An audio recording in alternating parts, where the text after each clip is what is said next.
The three burglars had been watching the small suburban house for 2 weeks.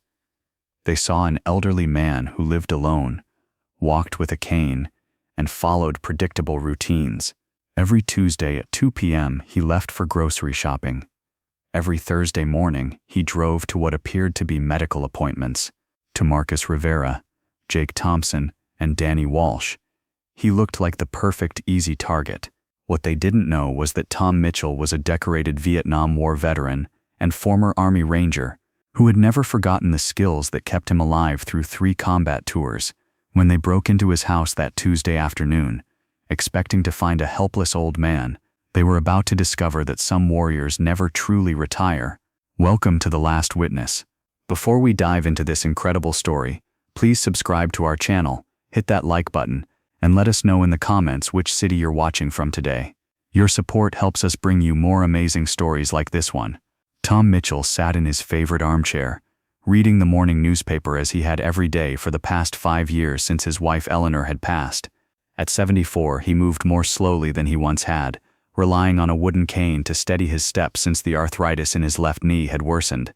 The small 2-bedroom house in Maple Grove had been their home for 32 years, filled with memories and photographs of a lifetime together.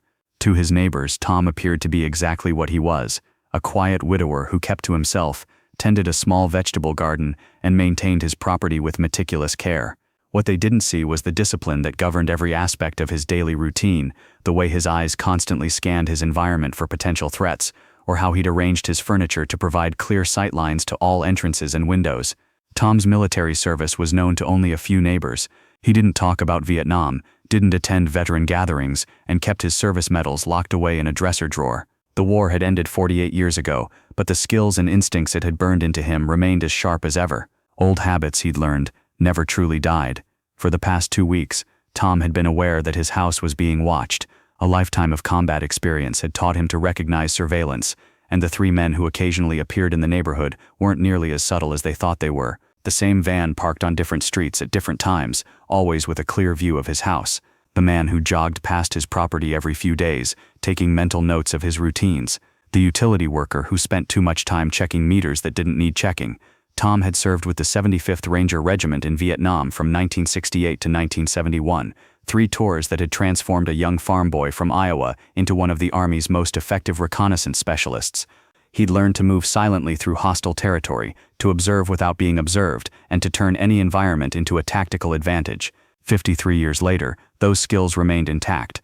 The house that appeared to be an easy target was actually a carefully prepared defensive position. Tom had spent 5 years since Eleanor's death quietly modifying their home, not out of paranoia, but from practical understanding that crime could find anyone. Hidden security cameras monitored every approach, motion sensors provided early warning systems, and in strategic locations throughout the house, Tom had positioned items that would give him significant advantages if his home was ever threatened. What the burglars saw as an elderly man's weakness, Tom recognized as their operational planning. They were professionals, not opportunistic criminals. The level of surveillance, the systematic observation of his routines, the patience they'd shown suggested this was a calculated operation. Tom respected their tradecraft while preparing to demonstrate why experienced soldiers remained dangerous regardless of age. On Tuesday morning, Tom followed his usual routine with one important modification. Instead of leaving for grocery shopping at 2 p.m. as he had every week for the past 2 years, he loaded his groceries into his car, drove around the block, and quietly returned through his back gate. His car remained gone, parked in the grocery store lot, while Tom positioned himself inside his house and waited. He didn't have to wait long. At 2:47 p.m., Tom's motion sensors detected movement in his backyard. Through hidden cameras, he watched 3 men approach his house with professional coordination. Marcus Rivera, the apparent leader, directed Jake Thompson to the back door, while Danny Walsh positioned himself as a lookout. Their movements were practiced, efficient, and coordinated. These men had done this before. Tom moved through his house with silent precision, muscle memory from half a century ago guiding every step. His arthritis and the need for a cane disappeared, replaced by the fluid movement of a ranger who had once stalked enemy positions through Vietnamese jungle. The elderly widower vanished, and in his place stood a soldier who had survived 3 years of combat by being better at violence than those who threatened him. The burglars defeated his back door lock in less than 2 minutes, entering his kitchen with confidence born from extensive surveillance. They knew his routines, knew he wouldn't return for hours, and expected to have complete freedom to search for valuables, cash, and anything else worth stealing. What they found instead was Tom Mitchell, waiting in his living room, no longer leaning on his cane but holding it like the weapon it had been designed to be. "Gentlemen," Tom said calmly, his voice carrying an authority that stopped all three men in their tracks, "you're trespassing in my home." For a moment, the three burglars stood frozen. This wasn't part of their plan. The elderly man was supposed to be gone, not waiting for them with an expression that suggested he was neither surprised nor afraid. Marcus Rivera recovered first, stepping forward with the aggressive posture he'd used to intimidate other victims. "Old man, you're supposed to be at the store," Rivera said, trying to regain control of the situation. "This doesn't have to be difficult. Just tell us where you keep your valuables, and nobody gets hurt."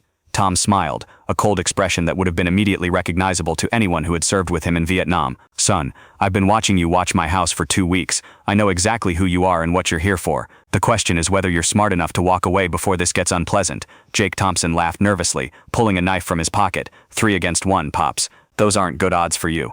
"You're right," Tom agreed, his grip shifting on his cane. "They're not good odds. For you." What happened next unfolded with the lightning speed of muscle memory and half a century of retained training. Tom's cane, carved from hardwood and weighted with a lead core, became a precision weapon in the hands of someone who had once been among the Army's most lethal close combat specialists. The first strike caught Jake Thompson across the wrist, holding the knife, a precise blow that broke bones and sent the weapon flying across the room. The second strike hit Danny Walsh in the solar plexus, dropping him to his knees, gasping for breath. The third connected with Marcus Rivera's knee, buckling the leg and sending the burglar crashing into Tom's coffee table. In less than 10 seconds, 3 professional criminals were neutralized by a 74-year-old man they had dismissed as an easy victim, but Tom wasn't finished. Moving with purpose and precision, he secured zip ties from a kitchen drawer and restrained all 3 men with efficiency that spoke to extensive experience in prisoner handling. Then he retrieved his phone and dialed 911. "This is Tom Mitchell at 12047 Maple Drive," he said calmly while the 3 burglars groaned on his living room floor. "I have 3 individuals who broke into my home and are now secured and waiting for police pickup." The dispatcher's voice carried confusion. "Sir, are you saying you've detained 3 home invaders by yourself?" "Affirmative," Tom replied. "They're not going anywhere until your officers arrive." While waiting for police, Tom did something that would have surprised the burglars if they hadn't been too busy dealing with their injuries. He brought them water and basic first aid supplies, treating their wounds with the same professional competence he'd once used on wounded soldiers in the jungle. "Why are you helping us?" Marcus Rivera asked through gritted teeth, his knees swelling rapidly from Tom's strike. "Because that's what you do," Tom replied simply. "You neutralize the threat, then you provide aid to prisoners. It's called being a professional." When Police Sergeant Linda Martinez arrived 15 minutes later, she found 3 career criminals zip-tied on the floor of an immaculately maintained living room, while Tom Mitchell sat calmly in his armchair, his cane resting beside him as if nothing unusual had happened. "Mr. Mitchell, can you tell me what occurred here?" Sergeant Martinez asked, looking between the elderly man and the 3 considerably younger criminals who appeared to have been thoroughly defeated. "3 individuals broke into my home while I was supposed to be away," Tom explained. "They seemed surprised when I was here instead. We had a brief discussion about property rights, and they decided to wait quietly for your arrival." Sergeant Martinez examined the scene more closely. The 3 burglars showed signs of significant but precisely applied trauma: broken wrist, possible rib damage, definite knee injury, but the wounds suggested surgical precision rather than random violence. "Mitchell, what's your background?" she asked, suspecting there was more to this story. "Army, 1968 to 1971, Tom replied matter-of-factly. 75th Ranger Regiment, 3 tours in Vietnam. Understanding dawned in Sergeant Martinez's expression. She'd seen enough veteran-related incidents to recognize the signs of military training applied in civilian defense. "And these 3 gentlemen learned that the hard way. They made assumptions based on incomplete intelligence," Tom said, glancing at the 3 burglars. "It's a common tactical error. As the paramedics treated the burglars' injuries and the police processed the crime scene, the full scope of the failed break-in became clear. Marcus Rivera, Jake Thompson, and Danny Walsh were part of a criminal organization that had been targeting elderly residents across 3 counties, using systematic surveillance to identify vulnerable victims and time their operations to avoid confrontation. We had no idea," Rivera admitted to Sergeant Martinez as he was loaded into the ambulance. "The guy looked like every other old man, walked with a cane, lived alone, followed predictable routines. How were we supposed to know he was some kind of ex-soldier? Maybe you should have done better research," Martinez suggested. "Mr. Mitchell here has a Silver Star, Bronze Star, and 3 Purple Hearts. You picked the wrong house." Detective Ray Johnson arrived to process the scene and interview Tom. As a 20-year police veteran, Johnson had seen plenty of home invasions, but rarely ones that ended with the homeowner completely victorious and the criminals requiring medical attention. "Mr. Mitchell, walk me through what happened," Johnson said, settling into Eleanor's old chair across from Tom. Tom recounted the events with military precision, providing exact times, specific actions taken, and clear rationale for each decision. His report was more thorough and professional than most police statements Johnson had read. You were watching them watch you, Johnson observed. For 2 weeks, situational awareness was emphasized in my training, Tom explained. When you notice patterns that suggest hostile surveillance, you prepare accordingly, and you prepared by modifying your routine to ambush them in your own home. Tom nodded. They'd invested considerable time learning my schedule. It seemed appropriate to provide them with inaccurate intelligence and see how they adapted. Johnson smiled despite himself. Mr. Mitchell, most people would have called us when they first noticed the surveillance. Most people didn't spend 3 years in the jungle learning that the best defense is often a good offense, Tom replied. Besides, I wanted to see what they were planning before involving law enforcement. Over the following days, as news of the incident spread through Maple Grove, Tom found his quiet retirement permanently altered. Neighbors who had barely acknowledged him before now approached with mixture of curiosity and respect. Mrs. Patterson from next door brought homemade cookies and admitted she'd always felt safer knowing he lived nearby, though she'd never known why. I just knew there was something steady about you, she told Tom as they sat on his front porch. Something that suggested you could handle problems. The 3 burglars, after receiving medical treatment, faced multiple felony charges including breaking and entering, attempted burglary, and being part of a criminal enterprise. Their organization, which had successfully targeted 43 elderly residents over the past 2 years, collapsed when police used information from their arrest to roll up the entire network. Detective Johnson stopped by a week later to brief Tom on the investigation's results. Your 3 visitors led us to a much larger operation, he explained. 17 people arrested, dozens of cases solved. They'd been targeting senior citizens specifically because they assumed elderly victims couldn't fight back. Assumptions can be dangerous in any line of work, Tom observed, even criminal work. The Rivera guy asked me to give you a message, Johnson continued. He said, and I quote, "Tell the old man he fights dirty for someone his age." Tom smiled. Tell Mr. Rivera that fighting dirty is what keeps you alive when fighting fair gets you killed. It was the first lesson I learned in Vietnam. 2 weeks after the break-in, Tom received an unexpected visitor. Colonel James Harrison, retired, stood on his front porch in civilian clothes but with the unmistakable bearing of a career military officer. "Sergeant Mitchell," Harrison said, extending his hand. "I'm Jim Harrison. I served with the 75th Rangers in Vietnam, though after your time." Tom invited him in, and they spent the afternoon sharing stories of men they'd both known, places they'd both served, and the brotherhood that connected all Rangers regardless of when they'd worn the uniform. "I heard about your recent visitors," Harrison said as their conversation wound down. "Word gets around in the veteran community when one of our own reminds people why Rangers are different."